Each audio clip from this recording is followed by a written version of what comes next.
Welcome to my channel. If you're new here, my name is Mindy and I've lost over 100 pounds on Wegovy Mounjaro and now I am on a semaglutide compound. If you're curious about what a semaglutide compound is, check out this video. I have a Q&A on what compounds are and how I found my local compounding pharmacy. If you are thinking about doing a compound, I highly recommend going with a local compounding pharmacy as opposed to an online one. A lot of the online ones use peptides that are meant for research purposes. They're not intended for human consumption. So using a local compounding pharmacy ensures that you are getting one that will be effective. I haven't done a video in a while, definitely not one like this. I'm going to be doing some food prep today and I just figured I'd take y'all with me. I'm not going to be editing this video to the gods like I normally do, so please let me know if you guys enjoy these, because in theory it should take me less time to film and edit. If you guys prefer these to nothing at all, then I will try to make sure that I do more of these just so that I can spend some more time with you guys. If you don't know what I'm talking about, I used to put out a ton of vlog content, and earlier this year I kind of switched my focus to trying to look for full-time work, which has not been going well. I still don't have a job, and so I'm trying to find some ways to keep myself busy. I have quite a bit of meal prep to do this week. I'm going to be trying some protein cookie doughs. There have been a million recipes floating around the stratosphere and I'm gonna try two of them. One of them is a conglomeration of a cottage cheese cookie dough that I've been wanting to try for a while. There's that viral cottage cheese cookie dough, but it has almond flour in it, which I'm not a huge fan of. So I kind of took bits and pieces from several different recipes that to me looked like they would make a version that I would enjoy. So we're gonna try that out and see how it goes. And I'm gonna do that cottage cheese one. I'm also going to try a recipe by, and I can't, his name, oh, Cheat Day Design. He has like 4 or 5 different protein cookie dough recipes that he just released recently. And I'm gonna try a peanut butter one that I'm gonna add chocolate chips to, because peanut butter and chocolate are bestest friends. And then I'm also gonna be making some chicken and dumplings that I'm going to be eating for lunches this week. It's from Macro Friendly Food. It is a free recipe that's available on her Instagram, so I will link it down below. If you don't know what I'm talking about, Macro Friendly Food is a subscription service. She has over 700 high protein, low calorie, kind of balanced recipes that are intended for macro counting. Protein is incredibly important, especially when you're trying to lose weight. Increasing my protein count late last year is kind of what helped to keep my hair from falling out as much, and also it helped just kind of with my overall body composition and not losing as much muscle mass as body fat. Without any further ado, I think it's too late for that. I've been talking for who knows how long. I'm gonna start on the cookie doughs first because they need to sit in the fridge for an hour before I taste them, and I definitely want to give them a taste while I'm here with y'all.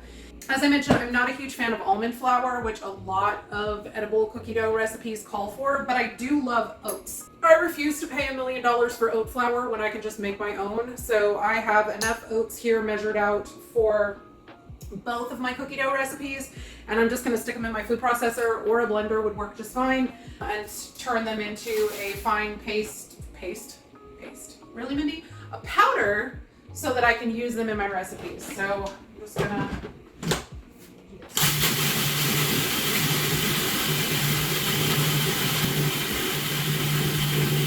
A few moments later. What are you doing in there, friend? Nope, a little longer.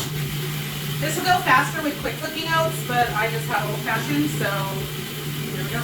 I only need 20 grams for my second recipe, and I'm using weights because number one, they're more accurate, but most importantly, it means that I don't have to wash my measuring cups. So hashtag lazy. Come here, friend. Let me. Oh, I have to take the lid off first. Safety. Okay. So I'm gonna. Oh, there was some oats trapped under the. That were still whole. Just kidding. Please hold. And squeeze and dive and find out what you want to know. If it's love, if it really is, it's there in this case. 20 grams in the bowl. I'm not making full recipes of either of these because obviously I don't want to be eating cookie dough for 5 billion years. If you're scooping wet ingredients or sticky ingredients or anything like that out of a container, it's oftentimes easier to use the reverse. So like you can scoop out and your scale will start going in the negative direction. So I need 150 grams of cottage cheese. So rather than taking this off of here and weighing the cottage cheese into that, I can just scoop cottage cheese out of here. When it reads negative 150 grams, then I know I have enough in the bowl. I hope that makes sense. So there's 150 grams. So I started working out last week, like lifting weights. And while that's fantastic, my body has been objecting all week long. I did a leg workout on Friday, which was 2 days ago. And I am still so sore. So sore. I'm doing 2 tablespoons of sugar-free maple syrup. The recipe called for regular, but you know, calories. Also, I don't know if you've tried this Mrs. Butterworth's sugar-free maple syrup, but it's real good. I'm a fan. It is all chemicals and terrible for you, but it tastes delicious. And it doesn't spike blood sugar, so that's a thing. 2 tablespoons of milk. Good. And then a teaspoon of vanilla, but I don't ever measure vanilla, you just measure that with your heart. Sure. And I'm going to put the lid on and blend this until it's smooth. I'm going to put a pinch of salt in there. I don't think the recipe calls for that, but I always put a little salt in the sweet stuff. Is it smooth? I'm going to scrape down because there's some little curds. 45 grams of chocolate chips. These are the sugar-free make-believe ones.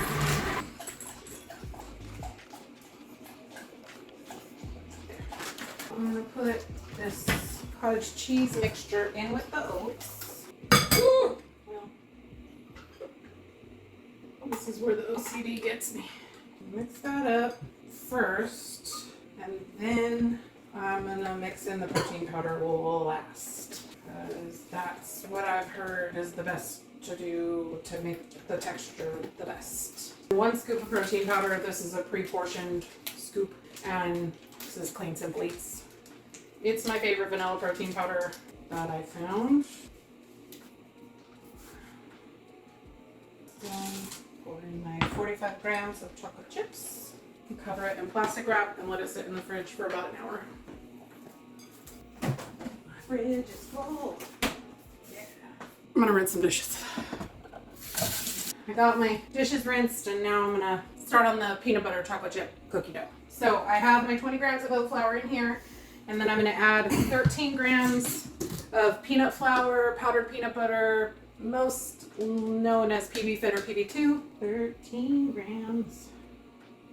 20 grams of brown sugar substitute. This one is a local HEB version, but it's like an erythritol monk fruit one. And then a pinch of salt. Mix that up until it's homogeneous. Already smells like peanut butter. Butter, this is light butter. It's a combination of butter and canola oil, but it has half the calories of regular butter, so it works. 28 grams. And then 2 tablespoons of sugar-free syrup. If you're not a fan of the chemicals, just use real maple syrup. There's not a ton of it. It won't make a huge difference in the calorie count. But I'm going to cut right now, which is about 30 grams, just so you know. Mix this up until it's homogeneous. Just try to get all those little streaks of butter completely mixed in. Peanut butter protein powder, 47 grams. I love this peanut butter protein powder. It's by PD Science. It's called Peanut Butter Cookie. 47 grams is what we need. 47. Then I'm going to mix that in and add my chocolate chips. Oh, she's thick. Ooh, we got a little cookie dough. Chocolate chips in there. 47, yeah. This is a very different texture from the other one, and I use the same brand protein powder he does, so you can see how much thicker this one is. This one looks like cookie dough. That other one I'm hoping will thicken up. You can see. Cover this one as well and let it hang out in the fridge for about an hour. Okay, well, we will see how that goes. Let me put some crap away. Oh, veggie stupid. Refrigeration not required. Boy, that's scary, isn't it? I want to rock right now. I'm raw basting I can't get down. Why you make faces at me?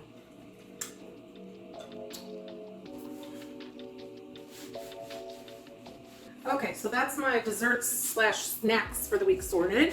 I'm not usually that extra during the week. These days lately, I've pretty much been addicted to my Ninja Creamy. So I've been having those pretty much every night. But I just thought I'd try something different. Oh, I don't want to.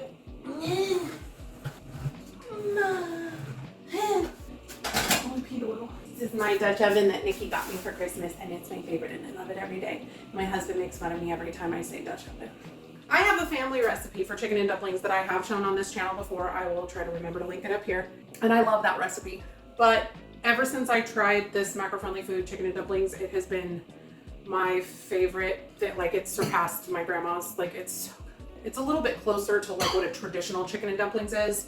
The chicken dumplings I grew up with is more like a chicken soup with dumplings instead of noodles. And I love it. It's delicious and it makes my heart happy. And when I'm feeling sick, like a cold or whatever, like that, I crave that. But this is like comfort food, stick to your ribs, rich. I don't understand the witchcraft involved in the creation of this recipe because it feels so rich, but it's like less than 400 calories and it's got like almost 30 grams of protein in it. So it is witchcraft. It is delicious and you should definitely try it. The recipe calls for pre-cooked chicken. Anytime I get a good sale on chicken breast, I'll buy the maximum that they'll let me, which is about 10 pounds. And I'll usually take about 3 to 4 pounds of it. I use a macro-friendly food recipe and I'll season it up and I'll divide them into 1 pound packets so that anytime I have one of these recipes that calls for cooked chicken, I already have cooked chicken on hand without having to buy a rotisserie chicken or using canned chicken, which I don't like as much. Highly recommend that because it really doesn't take that much time and energy to do this as opposed to just portioning out the raw chicken. I'm going to gather all of my ingredients together and then we'll start putting this together.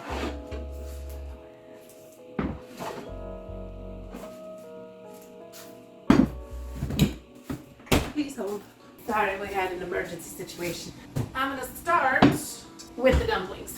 And these are using the 2 ingredient dough that I have a recipe card for on my Buy Me a Coffee. If you're interested in that, check it out. There's a link down in the description. It's called 2 ingredient because it calls for self-rising flour. I don't buy self-rising flour, although honestly I make this 2 recipe dough often enough that I probably should, or at least mix up a batch of self-rise flour ingredients. But basically all self-rising flour is all-purpose flour, baking soda, baking powder, and salt. And then you add some Greek yogurt to it and it turns into an awesome dough that you can use to make bagels, pizza, any number of things. And it's a little lower in calories and way higher in protein than like a normal dough would be. I often see feedback that people think that it's too dry and that they need to add more liquid.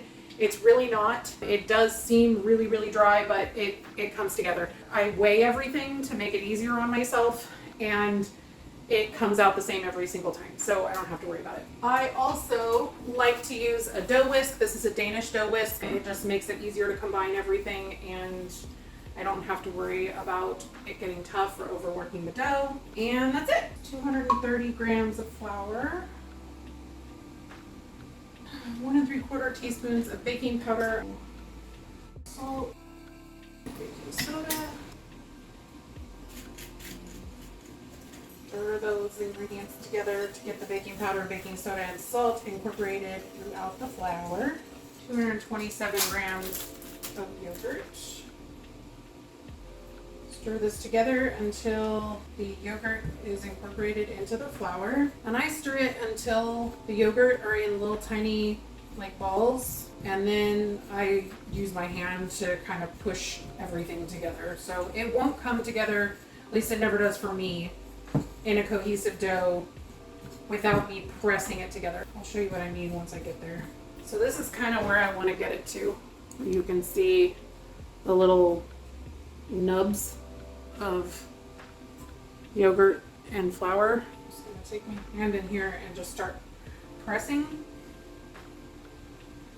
and scooping up from the bottom and pressing the ball that I have into the dry parts that aren't incorporated until everything is in one big ball. It's kind of like kneading, but mostly it's just pressing everything together. And then basically you just need to let it sit for a little while to give the flour time to hydrate with the moisture from the yogurt. So you can see now it's all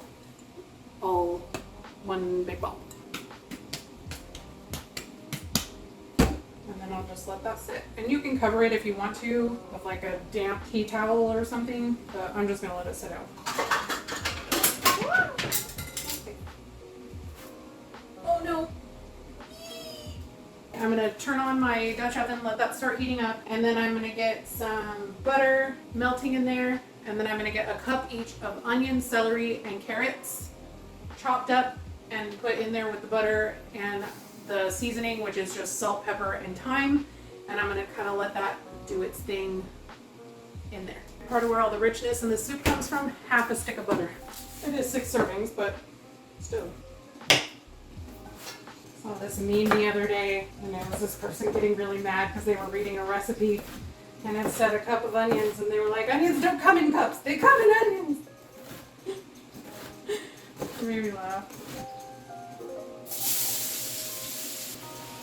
Seasoning there.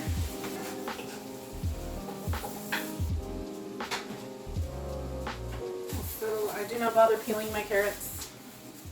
I just give them a real good scrub on the outside.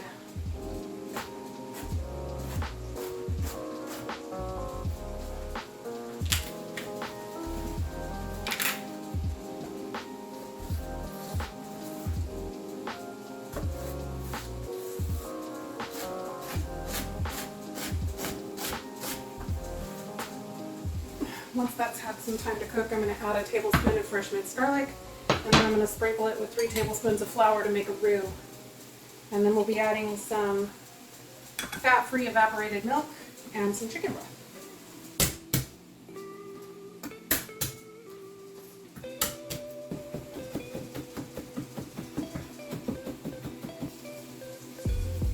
Garlic in.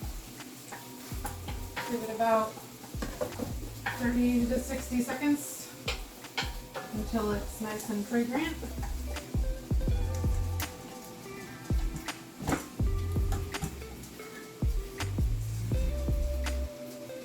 Flour for the roux. And then the trick to getting a soup or a sauce without any lumps is to add slowly. Add just enough to get it to absorb all the liquid. Stir it around until it's all absorbed, and then add some more until you're at like a saucy consistency, and then you can just add the rest. 4 cups of chicken stock, which is this whole box. Okay, and then that needs to come to a boil. Cut up my pound of cooked chicken. And like clockwork, as soon as the chicken comes out, it goes up in the air.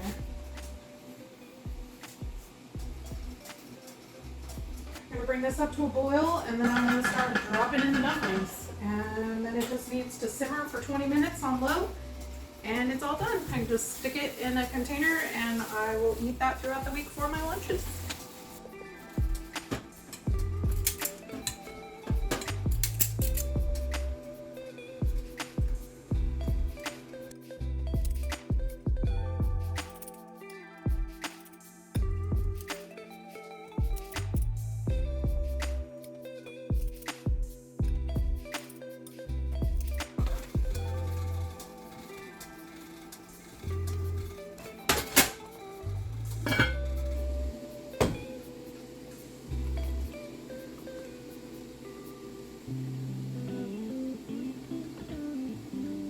So I'm letting my soup cool so that I can put it away, and my cookie dough is, it's been sitting for about an hour in the fridge, so I figured I would give it a taste test so that I can be done with things for the night.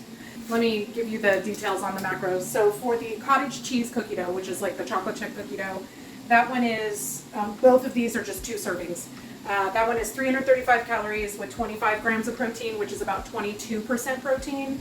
And the peanut butter chocolate chip is 293 calories per serving with 23 grams of protein, which is about 29% protein. So the macros are slightly better on the peanut butter one, which is not necessarily surprising. It definitely has some more fat in it, which is not a bad thing. I tend to come way under on my fat macros every single day.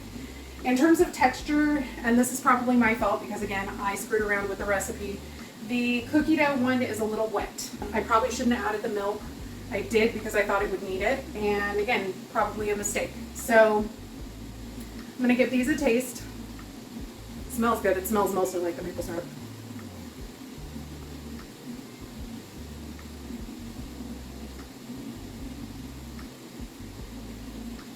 So I know the first thing you're going to ask is if I can taste the cottage cheese, and the answer is no. It's very grainy. I'm sure you wouldn't have as much of that if you use store-bought oat flour as opposed to making your own. So that's just something to know. But flavor-wise, it's very good. It's quite tasty. I like that a lot. It's good. It is very oaty, which, I mean, it's not a bad thing. But texture-wise, the peanut butter one is very much more so like a cookie dough. So let's give this one a taste.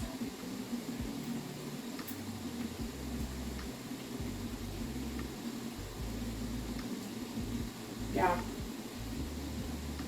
that's cookie dough. Yeah, that's really good. All of that oatiness is gone, but there was about a third of the amount of oat flour in this as there was in the other one. But that is very tasty. It is very peanut buttery. I will not be mad about eating that though. This would be really good in a creamy too. So if you're somebody that likes cookie dough ice cream, you could whip a batch of this up. He has a chocolate chip one, he has a double chocolate one, and then he has a, maybe like a birthday cake cookie. I can't remember. There's like 4 different recipes. I can't remember what all they are, but I will probably try his version of the cookie dough. You guys know my love for cottage cheese, and I have to try this out. I have a feeling that this would be better if I didn't add the milk to it. So again, that was my fault. I probably should have saved it to see if I needed it at the end, but very delicious either way. I will not be mad about eating these this week, but definitely this peanut butter one is the one, this texture is it for me. So I will leave the recipe for this and the recipe that I use for this, but I will also use the recipe inspiration for this down in the description, as well as the recipe for the chicken and dumplings. I also, if you're interested in trying out the macro-friendly food recipe meal planner app, I have a 10% discount code and a link down in the description. Feel free to check that out as well. Even without my discount, it's still only $12 a month, and it is worth every penny. I use it faithfully every single week. Her recipes are easy. They don't require any special ingredients. Very, very family friendly. I cannot recommend it highly enough. But anyway, I hope you guys enjoyed this video. Please let me know down in the comments if you want to see more of these. If you're like, yeah, no, it was kind of boring just watching the camera in the same place the whole time. I totally get that. But anyway, thanks for watching. Give the video a like, subscribe if you haven't already, and I will see you in the next one. Bye guys. We're on a journey, looking back on the things that we've taken for granted, but feels like we're learning to be better without what's been holding